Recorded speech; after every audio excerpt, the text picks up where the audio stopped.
সঙ্গে বন্যা হলে ডিবিসি, ওদিকে বলেন পাশের বিহার থেকে ঢুকে পড়ছে, এখন বলছেন ভুটান থেকে নেপাল থেকে ঢুকে পড়ছে। এখন যখন আমরা বলছি যে নির্দিষ্ট ভাবে যারা জমি হারা হলো, কৃষিতে যা ক্ষতি হলো, ঘর হারা হলো, তাদেরকে ক্ষতিপূরণ দিতে হবে,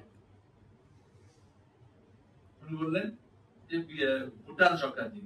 ভারত সরকার যেরকম প্রতিবেশী দেশগুলোর সঙ্গে খারাপ সম্পর্ক তৈরি করেছে, মমতা ব্যানার্জি সেই একই পথে প্রতিবেশী দেশগুলো, ভুটানের সঙ্গে বাংলার বা দেশের খুব ভালো সম্পর্ক। এবং জানেন এখানকার জিওপলিটিক্যাল সিচুয়েশন অনুযায়ী আমরা চাই আমাদের প্রতিবেশী দেশগুলোর সঙ্গে যাতে ভালো সম্পর্ক গড়ে ওঠে।